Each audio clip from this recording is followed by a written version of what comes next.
안녕하십니까? 잘 지내셨어요? 오늘 말씀은 마태복음 20장 17절에서 28절 말씀이고 요절은 26절입니다. 요절 한번 같이 읽겠습니다. 시작. 너희 중에는 그렇지 않아야 하나니 너희 중에 누구든지 두고자 하는 자는 너희를 섬기는 자가 되고. 오늘 말씀 제목은 너희 중에는 그렇지 않아야 하나니입니다. 잠깐 기도하겠습니다. 은혜로우신 주님, 오늘도 저희가 살아계신 성부, 성자, 성령 하나님께 예배드릴 수 있도록 은혜 주셔서 감사합니다. 저희가 드리는 예배가 주님을 기쁘시게 하고 영화롭게 하는 예배가 되게 하여 주십시오. 또 주님께서 저희의 많은 허물과 죄악을 용서해 주시고 하나님의 말씀을 통해서 은혜를 받고 생명을 얻도록 도와주시고 하나님의 말씀이 우리 내면에 빛이 되도록 도와주시기를 기도합니다. 예수님의 이름으로 기도하였습니다. 아멘. 오늘 말씀을 보면 예수님의 제자들도 이방인의 집권자들처럼 이제 유대인들이 아닌 모든 사람을 가리켜서 이방인이라고 불렀는데 이방인의 집권자들처럼 예수님의 제자들도 사람들을 임의로 주관하고 또 그 이방인의 고관들처럼 권세를 부리고 싶었습니다. 그러니까 요즘 말로 하면 그러니까 임의로 주관하고 사람들에게 권세를 부리는 게 뭐예요? 갑질하는 거죠. 갑질을 하고 싶었던 거예요. 그런데 우리에게도 그 당시 이방인의 집권자나 또 예수님의 제자들처럼 사람들을 임의로라는 것은 자기 마음대로 주관하고 이래라 저래라 하는 게 주관하는 거죠. 또 권세를 부리고 싶은 마음이 있을 수 있습니다. 그러나 예수님께서는 제자들에게 너희 중에는 제목처럼 너희 중에는 그렇지 않아야 한다라고 말씀합니다. 오늘 말씀을 통해 예수님을 믿고 따르는 제자요 또 교회로서 우리는 세상과 어떻게 달라야 하는가 배울 수 있기를 기도합니다. 그러니까 소극적으로는 이방인과 같지 않아야겠고 적극적으로는 예수님을 배워야겠죠. 17절부터 19절을 보십시오. 예수님께서 예루살렘으로 올라가려 하실 때 12 제자를 따로 데리시고 길에서 이르셨습니다. 보라, 우리가 예루살렘으로 올라가노니 인자가 대제사장들과 서기관들에게 넘겨짐에 그들이 죽이기로 결의하고 이방인들에게 넘겨주어 그를 조롱하며 채찍질하며 십자가에 못 박게 할 것이나 제3일에 살아나리라. 예수님은 이제 예루살렘에 올라가십니다. 그리고 예루살렘에 올라가셔서 당하실 고난과 죽으심과 부활에 대해서 제자들에게 말씀합니다. 이 사실을 12 제자에게 말씀하신 것이 벌써 세 번째입니다. 이는 예수님의 십자가에서의 죽으심과 부활이 하나님의 구원 역사에서 가장 중요한 사건이기 때문에 그렇습니다. 그래서 예수님께서 반복해서 말씀하신 겁니다. 예수님은 제자들이 예수님의 죽으심과 부활을 받아들이고 또 예수님의 죽으심과 부활의 의미를 깨닫고 동참하기를 원하셨습니다. 그런데 이 세 번째 예고, 즉 예수님의 죽으심과 부활에 대한 세 번째 예고는 이전 두 번의 예고보다는 좀 더 이제 구체적입니다. 우선은 예수님의 사형 집행 절차가 구체적입니다. 예수님은 먼저 전에는 예수님이 고난받고 죽임 당할 걸 주로 말씀하셨는데 이번 세 번째는 좀 더 자세하게 말씀하시는데 예수님은 먼저 대제사장들과 서기관들에게 넘겨지고 그 다음에 그들이 예수님을 죽이기로 결의를 합니다. 그 다음에 당시 유대인들은 사형을 집행할 권한이 없었기 때문에 당시 사형 집행할 권한을 갖고 있던 로마 권력자들, 즉 이방인들에게 넘겨집니다.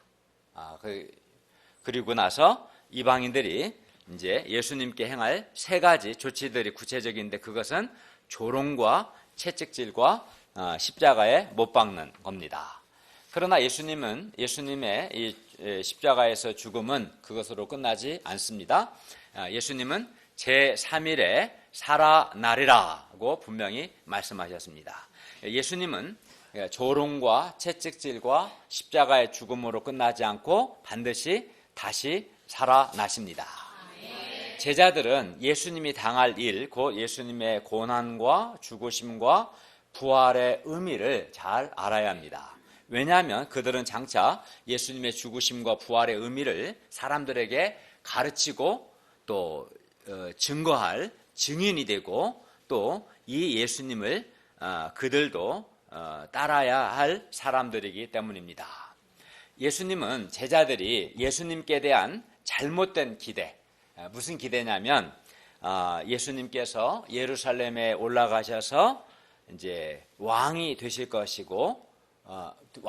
것이라는 그런 기대가 있었는데, 이런 잘못된 기대를 버리고 예수님의 죽으심과 부활을 제자들이 받아들이고 예수님의 증인이 되기를 원하셨습니다. 또 제자들 역시 부활의 영광을 바라보고 이 고난받고 죽음 당하신 예수님을 따르기를 원하셨습니다. 또 제자들이 그래서 예수님의 고난에 동참하기를 원하신 거죠. 그러나 제자들은 예수님께서 이렇게 3번에 걸쳐서 반복해서 예수님 자신의 고난받으심과 죽으심과 제3일에 살아날 것, 부활할 것을 말씀하셨지만, 제자들은 예수님의 말씀을 진지하게 듣지 않았습니다. 받아들이지 않았습니다.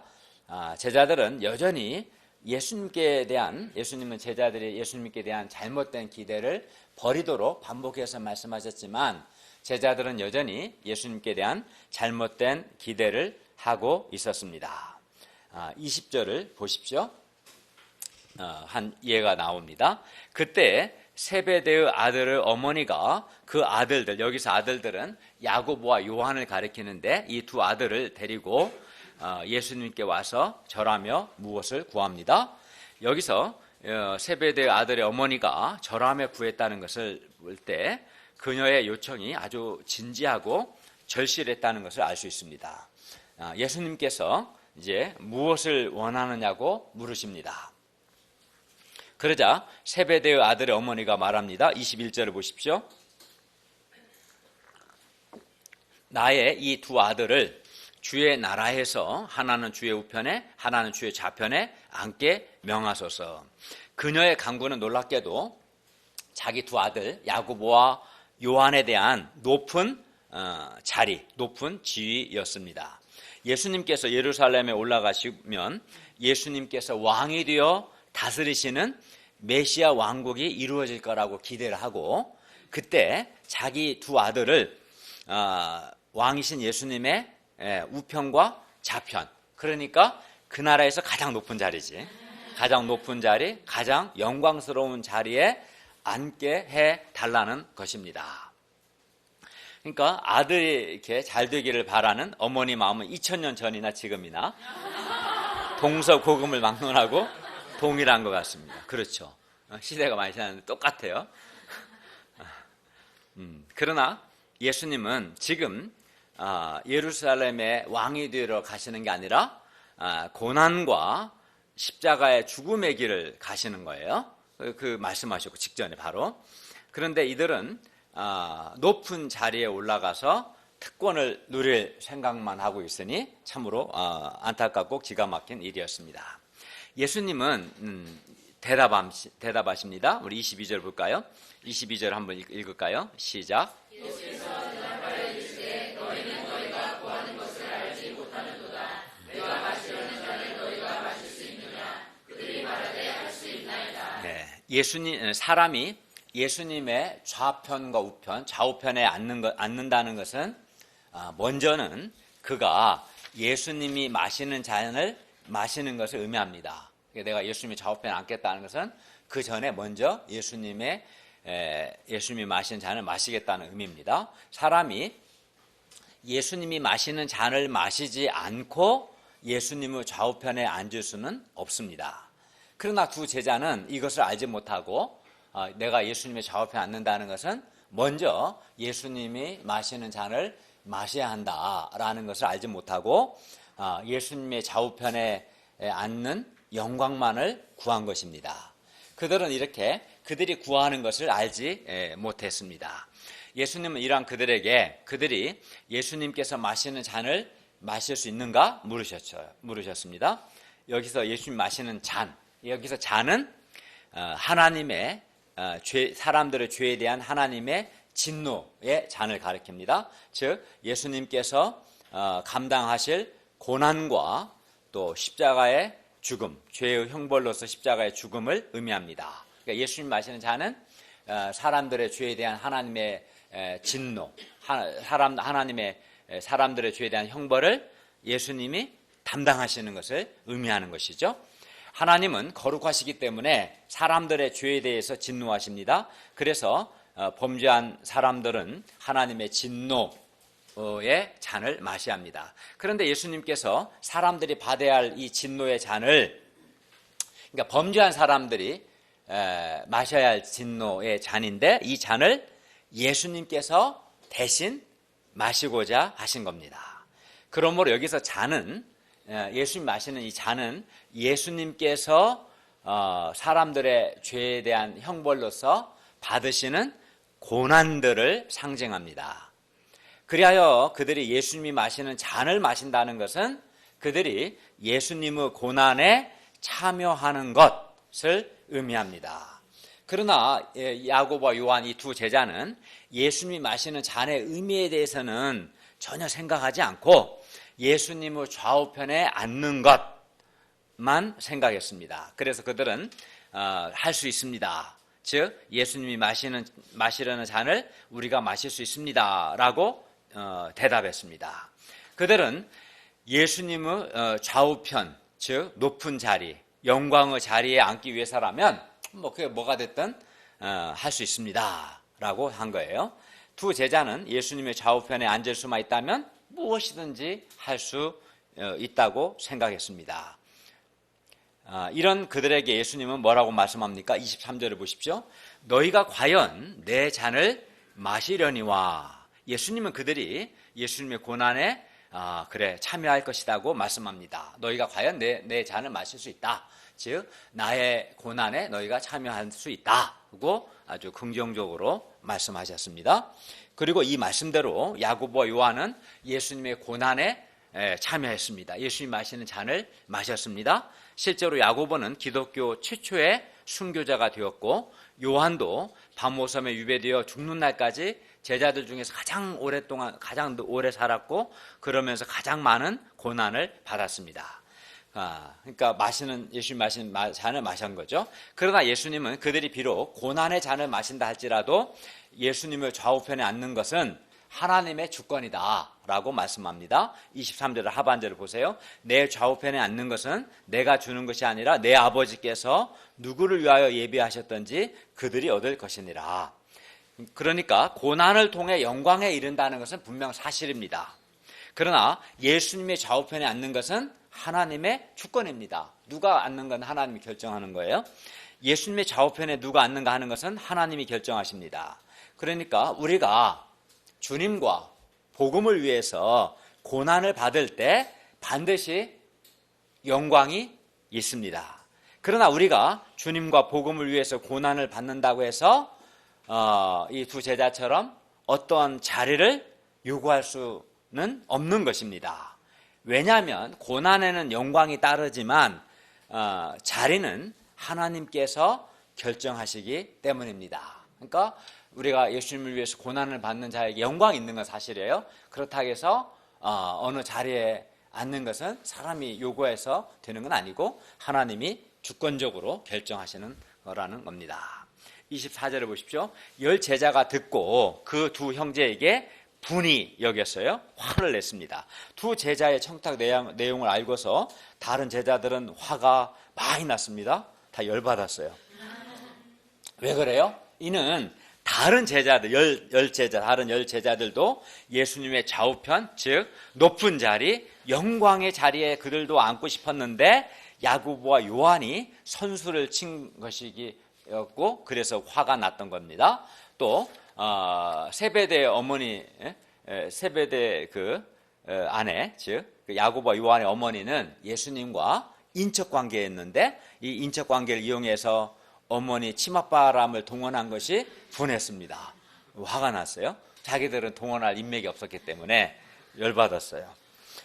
이걸 보면 세베대 야고보와 요한 두 제자뿐만 아니라 다른 열 제자들도 자리에 민감했다. 누가 예수님의 좌우편에 앉고 누가 높은 자리에 누가 영광의 자리에 앉는가에 민감했다는 것을 알 수 있습니다. 이는 야고보와 요한뿐만 아니라 다른 제자들의 마음에도 높은 자리, 영광의 자리에 앉고 싶은 마음이 강했다는 것을 알 수 있습니다. 제자들은 서로 이렇게 드러내고 말은 안 했지만 예수님의 좌우편에 앉고자 은근히 경쟁했습니다. 그러니까 제자 공동체라고 해서 세상과 다르지는 않았어요. 그들은 분명 예수님을 믿고 따르고 예수님을 배우는 사람들이었습니다. 그런데도 그들의 스승이신 예수님께서 말씀하시는 조롱이나 채찍질 당하는 것이나 십자가에 못 박혀 죽는 것 등은 전혀 생각하지 않고, 예수님 그걸 계속 말씀하셨지만 그들은 생각하지 않고 높은 자리에 올라서 사람들을 임의로 자기 마음대로 막 주관하고 권세 부릴 생각만 했습니다. 그 이유가 무엇입니까? 이는 그들, 즉 제자들이 비록 예수님의 제자들이긴 했지만 그들의 생각과 그들의 가치관이 아직은 이방인의 집권자들, 즉 세상 사람들과 별 차이가 없었기 때문입니다. 그러니까 예수님의 제자이긴 했지만 아직 가치관이 안 바뀐 거예요. 이는 그들이 이방인의 집권자들을 비판하면서도, 왜냐하면 이방인의 집권자들이 그 권세를 이용해서 사람을 막 임의로 주관하고 사람에게 권세를 부리니까 그들을 막 비판하면서도 동시에 그들을 닮았기 때문입니다. 비판하는 사람들은 조심해야 돼요. 자기가 부모를 막 욕하면서 부모를 닮습니다. 90% 이상이 그래요. 정말 정신 차리고 깨어서 투쟁하지 않으면 그럴 가능성이 99%입니다. 그리고 제자들이 그랬어요. 이방의 집권자를 비판하면서도 자기들도 그렇게 되고 싶었던 거예요, 사실은. 그리고 이는 제자 공동체의 큰 위기였습니다. 이 문제가 해결되지 않으면 제자 공동체는 하나가 될 수 없어요. 맨날 경쟁하고 다투고 싸우니까 하나 될 수도 없고, 또 예수님께서 맡기신 사명을 감당할 수도 없습니다. 또 세상에 선한 영향을 끼칠 수 없습니다. 세상을 구원하고 세상을 변화시키려면 제자 공동체는 세상과 달라야 합니다. 세상과 같으면 어떻게 구원하겠어요? 오히려 세상에 흡수되고 말지 않겠습니까? 세상과 달라야 합니다. 세상과 구별돼야 합니다. 이방의 집권자들과는 달라야지요. 세상 사람들과 달라야 합니다. 무엇보다 그들의 생각과 그들의 가치관이 세상 사람들, 불신자들과 달라야 합니다. 그래서 예수님은 제자들을 이제 불러다가 말씀합니다. 우리 25절, 27절에 읽는데 25절은 형제들이, 26절은 자매들이, 27절은 다 같이 읽겠습니다. 시작.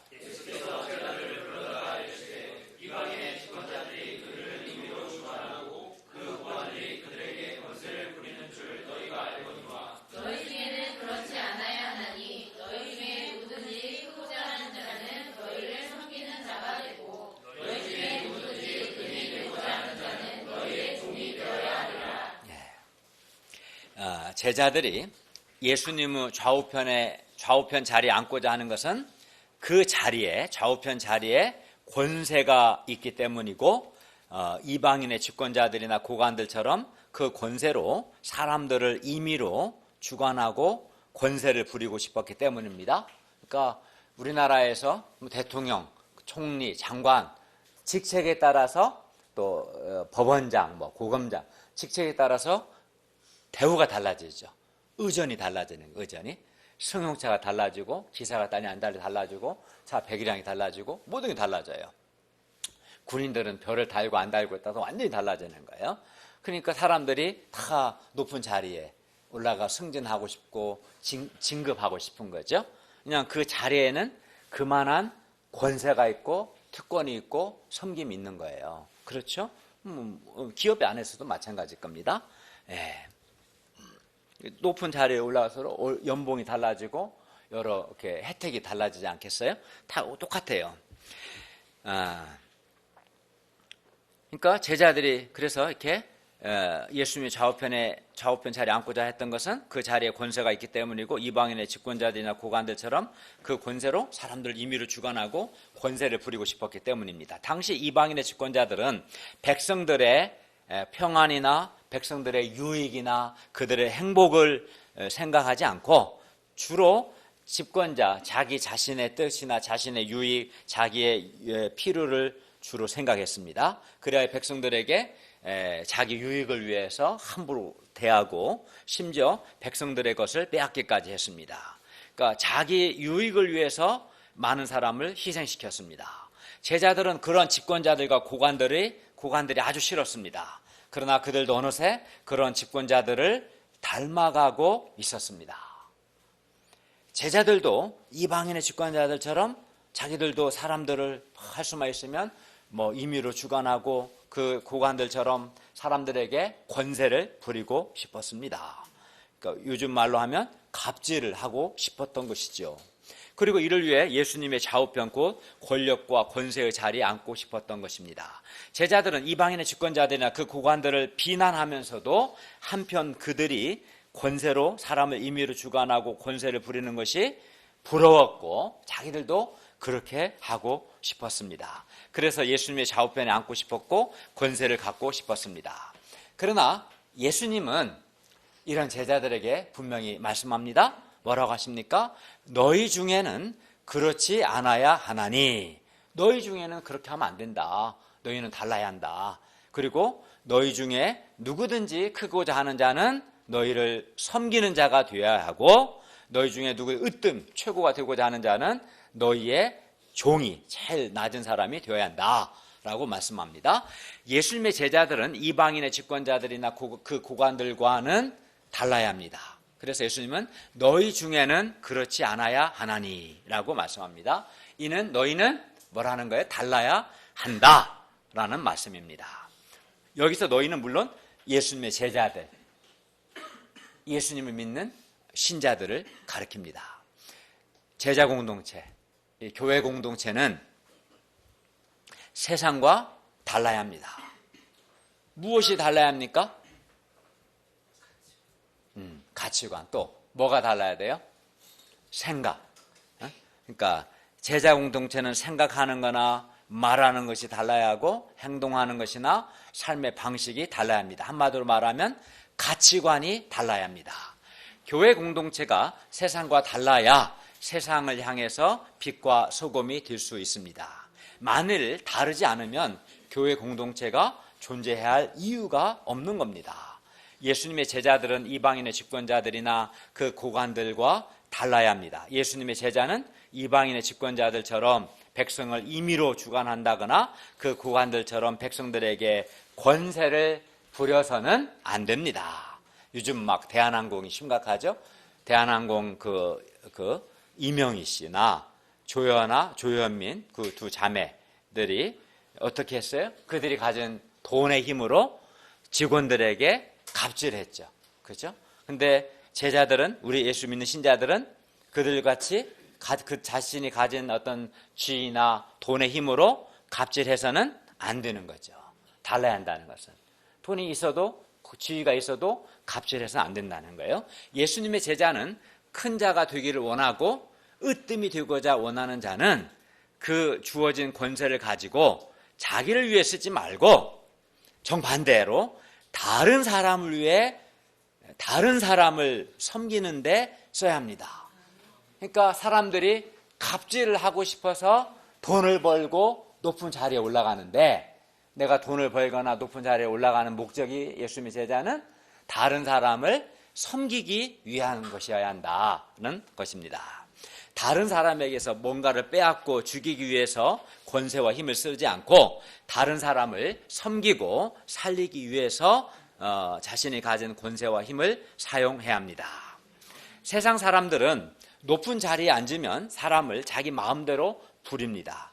그리고 그 수하들까지도 권세를 부립니다. 그래서 사람들은 불나방처럼 권력을 향해 모여들고 권력 주변 어디나 썩고 부패하기 쉽습니다. 당시 이방인의 집권자들, 즉 로마 관리들 역시 마찬가지였어요.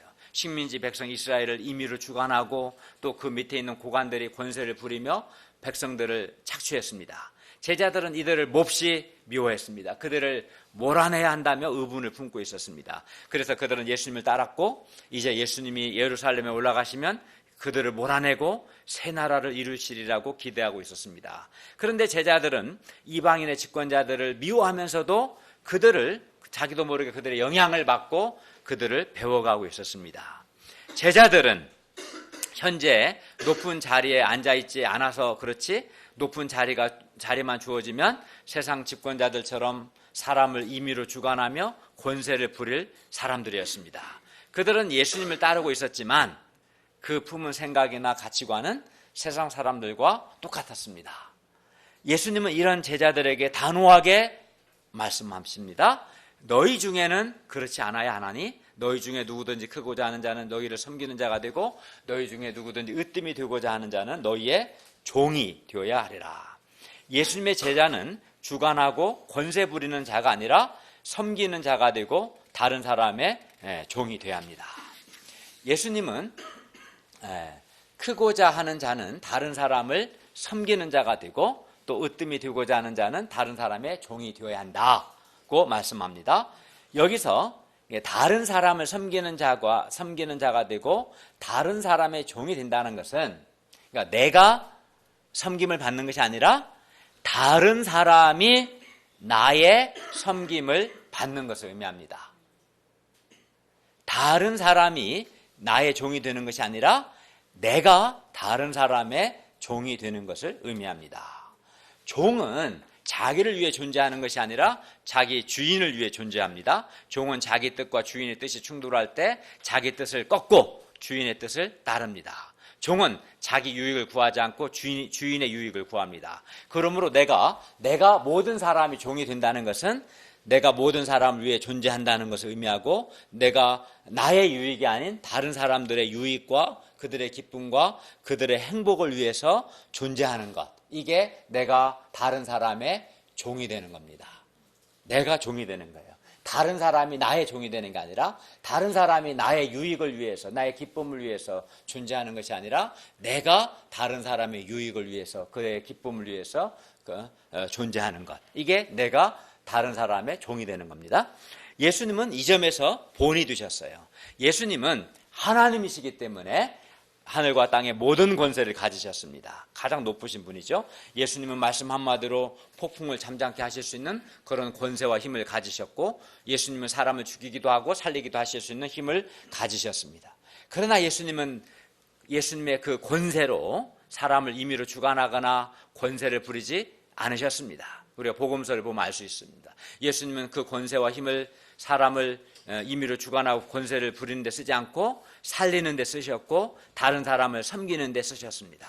예수님은 많은 사람들에게 하나님의 나라를 가르치시고 병든 자를 돕고 섬기고 다른 사람들을 살리는 데 쓰셨어요. 예수님은 섬기는 자가 되고 종이 되셔서 우리 인생들을 섬기셨습니다. 28절을 다 함께 읽겠습니다.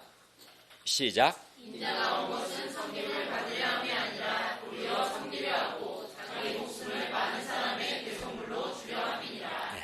모든 사람이 섬김을 받으려고 합니다. 사람들이 높은 자리에 올라가려고 하고 많은 돈을 벌고자 하는 것도 결국 높은 자리와 많은 돈에는 그만한 권세와 힘이 있고 그것을 통해서 사람들로부터 섬김을 받으려고 하기 때문입니다. 그러나 예수님은 섬김을 받으려고 오지 않으시고 도리어 섬기려고 오셨습니다. 예수님께서는 권세가 있었지만 그 권세로 임의로 주관하거나 권세 부리지 않으셨습니다. 도리어 예수님은 섬기셨습니다. 그리고 더 나아가 자기 목숨을, 자기 생명을 많은 사람의 대속물로 주셨습니다. 여기서 대속물이란 몸값을 의미해요. 몸값, 속전이란 뜻으로 포로나 노예된 사람을 풀어주기 위해서 지불하는 대가를 의미합니다. 그게 대속물입니다. 예수님은 죄와 사망에 노예된 우리를 해방하여서 우리를 자유하게 하기 위한 몸값이 되기 위해 대속물이 되기 위해서 이 땅에 오셨고 그냥 돈 몇 억을 대속물로 준 게 아니라 자기 목숨을 우리를 위해서 내어주셨습니다. 죄의 삭은 사망이기 때문에 죄는 대속물로 돈이 아니라 생명을 요구합니다. 생명을 요구합니다. 그리하여 예수님은 죄의 노예된 우리를 구원하기 위해서 자기 목숨, 자기 생명을 십자가에서 우리 죄를 위한 대속물로 내어주셨습니다. 자기 생명을 내어주셨어요. 예수님께서 우리를 죄와 죽음에서 구원하기 위해서 십자가에서 예수님 자신이 대속물이 되심으로써, 즉 자기 생명을 내어주심을 통해서 우리가 구원을 받고 생명을 얻게 된 것입니다. 이게 예수님이 우리를 섬기신 거예요. 이게 섬김입니다. 그리고 이것이 복음입니다. 이 세상에서 가장 크신 분이 가장 낮은 자가 되셔서 많은 사람의 목숨을 살리고자 자기 목숨을 내놓았다는 이 소식이야말로 복음, 즉 가장 기쁜 소식이 아니고 무엇이겠습니까? 우리는 과거 죄와 죽음의 노예였습니다. 겉으로는 멀쩡해도 속은 죄로 인해 죽음에 이르는 병을 앓고 있었습니다. 우리는 죄 때문에 하나님의 진노와 하나님의 형벌 아래에 있었어요.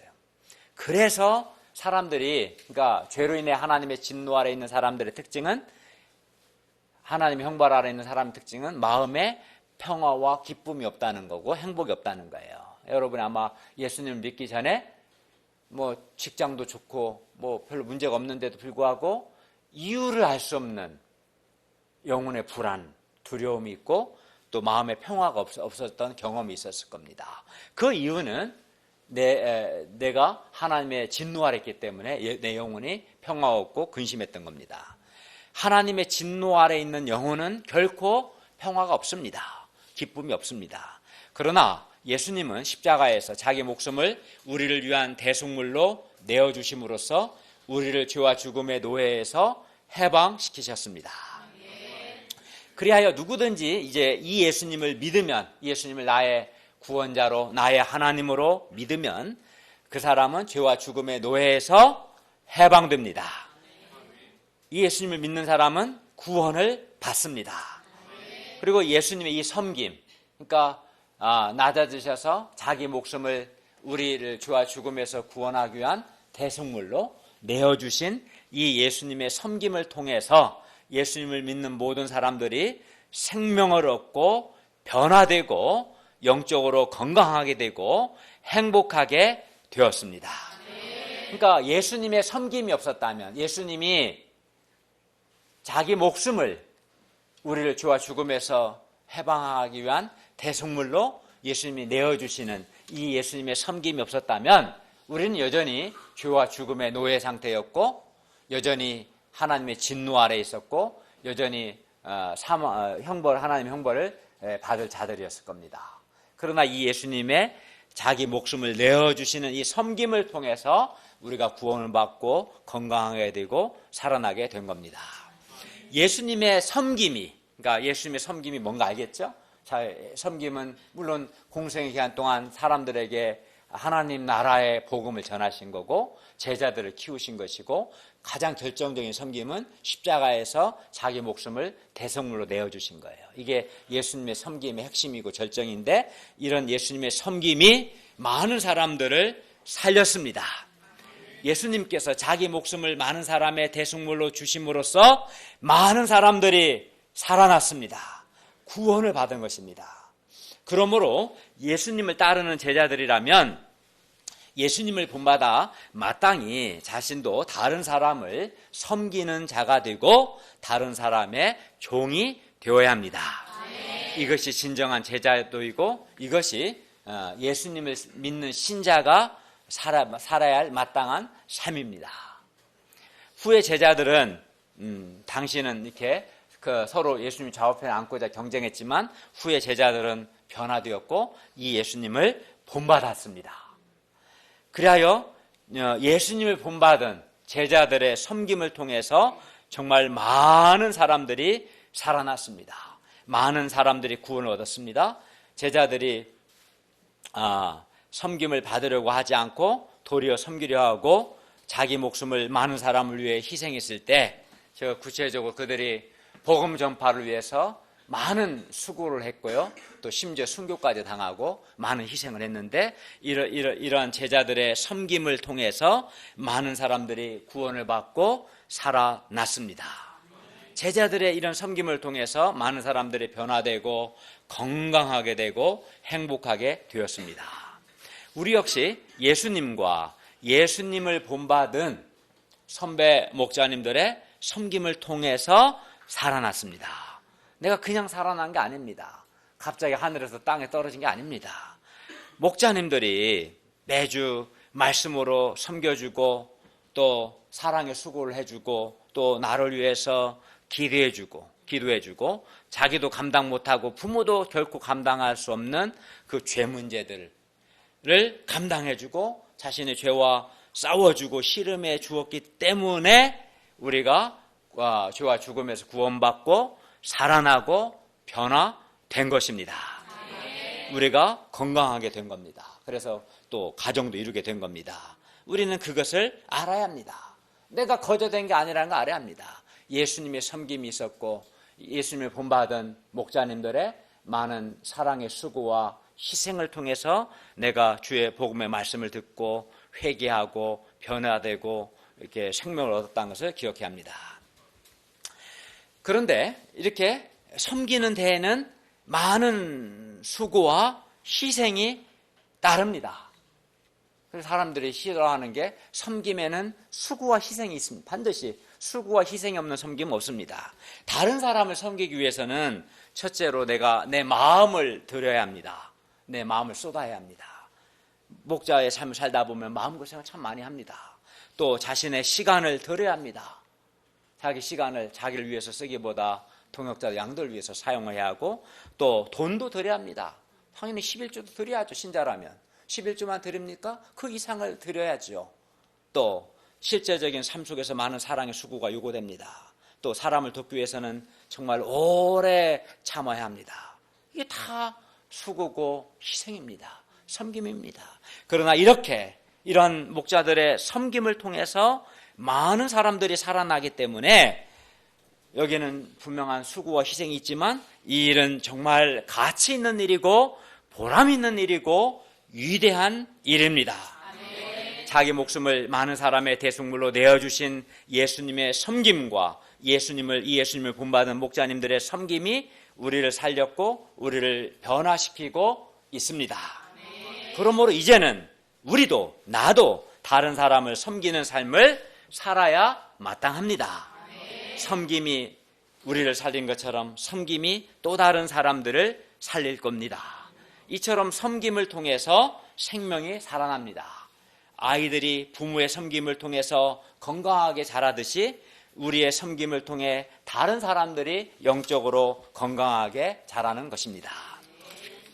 모든 사람이 본성적으로는 섬김을 받으려고 합니다. 사람들이 높은 자리에 올라가려고 하고 많은 돈을 벌고자 하는 것도 결국 높은 자리와 많은 돈에는 그만한 권세와 그만한 힘이 있고 그것을 통해서 사람들로부터 섬김받고 대접받으려고 하기 때문입니다.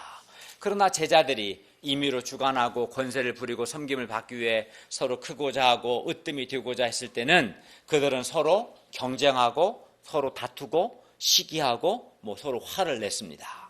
이방인의 집권자들이 임의로 주관하고 그 고관들이 권세를 부릴 때 많은 사람들이 상처받고 고통을 당했습니다. 비근한 예로 대표적으로 대한항공 이명희, 조연아, 조현민 이 모녀의 갑질로 많은 그 대한항공 직원들이 상처를 받고 고통을 겪고 있지 않습니까? 그런 거죠. 그때 사람들은 살아나는 것이 아니라 도리어 점점 죽어갔습니다. 이처럼 섬김을 받으려고 하고 임의로 주관하려고 하고 권세를 부리려고 하면 다른 사람에게 상처와 고통을 주고 사람을 힘들게 하고 심하면 죽게 할 수도 있습니다. 반면 예수님은 섬김 받기에 합당하신 하나님이시지만 섬김을 받으려고 하지 않으시고 도리어 섬기셨습니다. 그래야 이 예수님의 섬김을 통해서 하늘의 별과 같고 해변의 모래와 같은 많은 사람들이 살아나게 되었습니다. 만일 이 세상 권력자들이 다른 사람을 섬기기 위해서, 다른 사람들을 살리기 위해서 자신이 가진 권세와 힘을 사용한다면 이 세상은 지금보다 훨씬 더 많이 좋아질 겁니다. 예를 들어 돈의 힘을 가진 사람, 누구의? 부자죠. 부자들이 자신이 가진 그 돈의 힘을 다른 사람을 착취하는 데 쓰지 말고 다른 사람을 섬기는 데 조금이라도 쓴다면 세상은 놀랍게 변화될 겁니다.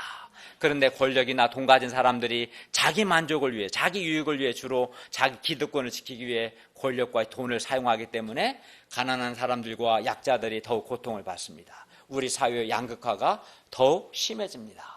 좀만 자기 것을, 자기 가진 재능과 시간과 돈을 다른 사람을 위해 섬기기 위해서 좀 사용한다면 그만큼 비례해서 많은 사람들이 그 섬김을 통해 살아나게 될 겁니다. 우리는 이방인의 집권자들이나 그 고관들을 본받을 수도 있고 예수님을 본받을 수도 있습니다. 교회 공동체에 있으면서도 불신자들, 세상 사람들처럼 살 수도 있고 예수님의 사람처럼 살 수도 있습니다. 내가 어떻게 사느냐에 따라서 우리 자신의 삶뿐만 아니라 다른 사람의 삶도 달라질 겁니다. 또 우리가 섬기는 캠퍼스 학생들의 미래도 달라질 겁니다. 그런데 우리는 오랜 유교의 영향을 받아 대접을 받으려고 하는 마음이 아주 강합니다. 그래서 지위가 높을수록 대접을 받고자 하고 교회 안에서도 선배 대접을 받고자 하고 정 대접받을 것이 없으면 나이 대접이라도 받고자 합니다. 그러나 이것은 유교지 기독교가 아닙니다. 이런 사람은 공자의 제자지 예수님의 제자가 아닙니다. 또 우리 안에 있는 본성이 굉장히 자기중심적이고 이기적인 본성이 있습니다. 이 본성은 자꾸 섬김을 받으려고 합니다. 우리가 세상 사람들처럼 섬김을 받으려고, 대접받으려고 하고 섬기려고 하지 않으면 우리를 통해서 아무런 생명 역사도 일어나지 않을 겁니다. 그러나 우리가 예수님을 본받아서 섬기려 하고, 섬긴다는 것은 수고하는 것이고 희생하는 거예요. 그러나 어쨌든 예수님을 본받아 섬기려 하고 우리 목숨을 다른 사람들을 위한 대속물로 주려고 하면 우리를 통해서 많은 사람들이 살아날 것입니다. 섬김이 없이 살아날 수는 없는 거예요. 수고와 희생이 없는 섬김은 없는 거예요, 사실은.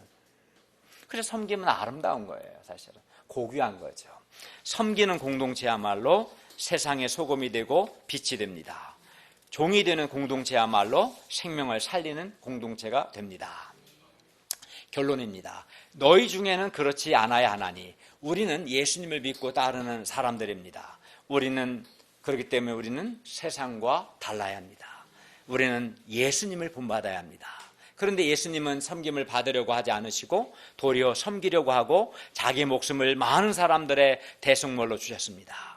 이 예수님을 통해 하늘의 별과 같고 해변의 모래와 같은 많은 사람들이 살아났습니다. 우리가 이 예수님을 본받아 섬김을 받으려 하지 아니하고 도리어 섬기려고 하고 우리 자신을 많은 사람을 위한 대속물로 줄 수 있기를 기도합니다. 그런데 어떤 사람은 예수님을 믿은 지 몇 년이나 지났는데도 불구하고 섬기려고 하기보다는 여전히 섬김을 받으려고 합니다.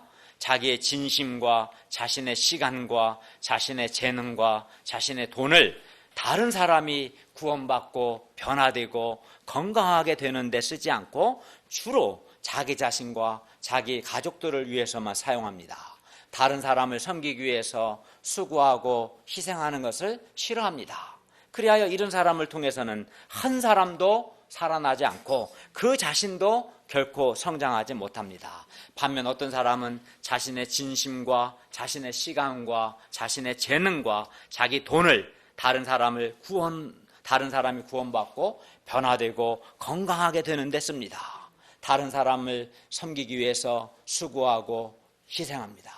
우리 교회 공동체는 이런 분들이 많습니다. 여러분이 말할 수 있어야 돼요. 내가 다른 사람들을 위해서, 동역자들, 양들을, 다른 사람들 위해서 내가 무엇을 섬겼는가 명확해야 합니다. 내가 들인 시간이 분명해야 합니다. 내 들인 재능이 있어야 합니다. 내가 들인 돈이 있어야 합니다. 그런 수고와 희생이 없는 섬김은 있을 수 없어요. 그러나 이렇게 많은 우리 동역자들처럼 자신의 진심과 시간과 재능과 돈을 다른 사람이 구원받고 변화되고 건강하게 되는데 사용할 때 많은 사람들이 살아나게 될 것입니다. 그래야 이런 사람을 통해서 사람들이 살아나고 자기 자신도 성장하고 기쁨과 행복이 있습니다. 사실 그게 행복한 겁니다. 뭘 모르는 거예요. 사람들이 섬김을 받는 게 행복한 것 같지만 그렇지 않습니다. 자기를 희생해서 다른 사람을 섬기고 다른 사람을 살리고 변화시키고 돕는 삶이 사실은 다른 사람도 살 뿐만 아니라 나도 살고 행복한 겁니다. 그러므로 우리가 우리에게 있는 권세, 우리의 돈과 우리의 시간과 우리의 재능과 우리가 가진 것들, 나아가 우리의 목숨을 다른 사람을 임의로 주관하고 권세 부리고 자랑하는 데 쓰지 않고 갑질하는 데 쓰지 않고 다른 사람을 섬기고 생명을 살리는 데 쓸 수 있기를 간절히 기도합니다. 그리하여 우리를 통해서, 나를 통해서 많은 사람들이 살아나고 건강하게 되고 행복하게 되기를 간절히 기도합니다. 하나님 앞에서 결단하기를 바랍니다. 예수님을 본받아서 섬김을 받으려 하기보다 섬기는 사람이 되고자 결단할 수 있기를 바랍니다. 그리고 오늘부터 실천하기를 바랍니다. 그래야 나의 섬김을 통해서 다른 사람들이 살아나고 건강하게 되고 그 과정을 통해서 나도 성장하고 나도 살아나고 나도 기쁨이 있는 것입니다. 기도하겠습니다. 은혜로우신 주님, 우리 주 예수님께서 섬김을 받으려고 오지 않고 섬기려고 오셔서 자기 목숨을 우리를 구원하기 위한 대속물로 내어주신 것을 감사합니다. 또 너희 중에는 그렇지 않아야 한다고 말씀하셨는데 우리가 이 점에서 불신자들과 달라야 함을 배웠습니다. 우리가 우리에게 있는 마음과 진심, 시간, 재능 가진 것들을 다른 사람을 섬기는데 사용해서 많은 사람을 살리고 돕게 도와주시고 이런 가치 있고 고귀한 삶을 살 수 있도록 우리에게 소원을 주시옵소서. 우리가 하나님의 말씀을 들었는데 이 말씀을 영접하고 순종하고자 결단을 하고 실제로 실천할 수 있도록 하나님께서 도와주십시오. 예수님의 이름으로 기도하였습니다. 아멘.